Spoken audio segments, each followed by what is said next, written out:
Welcome to Reflection Tuesday. Years ago, I received a call about Mrs. B, at least that's what I'm going to call her.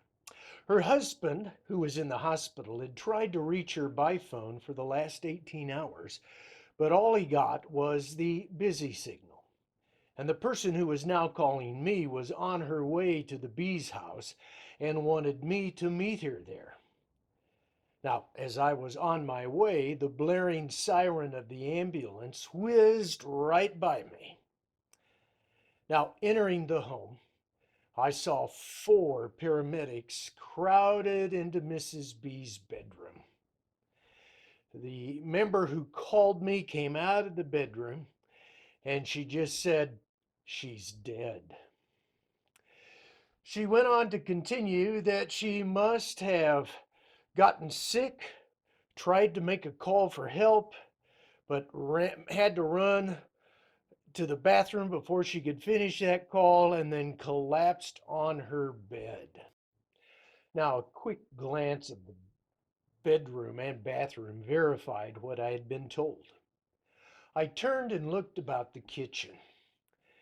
Except for the phone that dangled from the wall phone and the receiver there, everything else was in order, just like Mrs. B always kept her kitchen.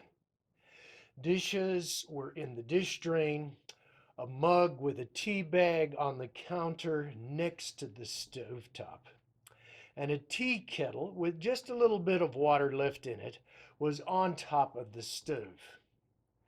On the kitchen table lay an open Bible, and next to it was a church bulletin folded to reveal a Bible reading and 6-question quiz that I, as a minister, always included in the church bulletin.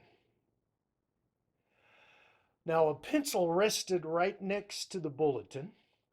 She had scribbled the answers to the first 3 questions of the quiz in the margins of that bulletin. I was really sorry that Mrs. B had passed without a final goodbye, but I knew what she had been doing right up to the end. Matthew 24, verses 42 through 45, Jesus wants us to consider what will be discovered of us at his return or our death. Will he find evidence of our faithfulness and wisdom, or will we prove to be wicked and foolish? Now, since Jesus will return at an unexpected time, whatever we are currently doing is what Jesus is likely to discover about us. If you're going to be found faithful and wise, you must be serving others and looking for other opportunities for service and care.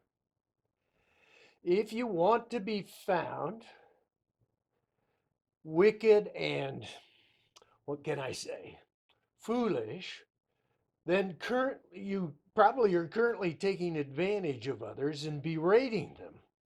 If your resources are used mostly for your leisure and luxury, if you think you have time, plenty of time before the Lord returns, then chances are you will be found wicked and foolish at the end. Maybe we should look at our social media posts and see what the Lord would find about us then.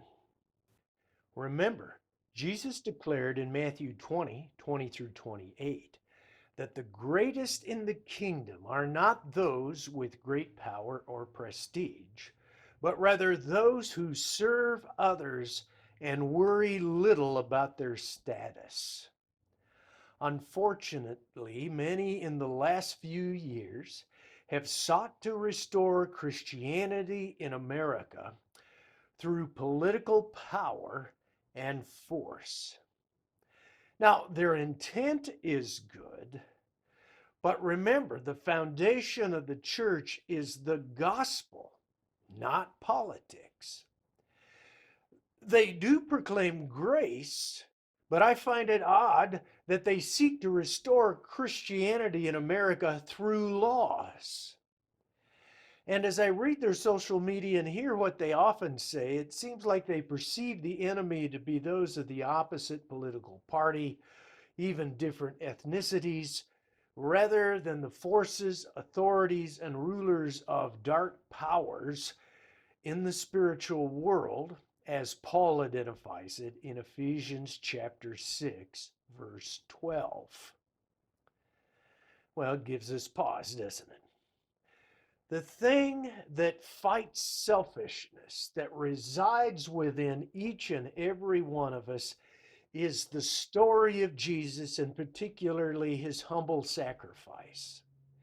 And you and I can fight the selfishness within humanity by humbly serving others. Be sure you are ready for the Lord's return by faithful, wise service. Busy yourselves with the things that matter to God and in a manner that the Lord wants things done. Until next time, God bless.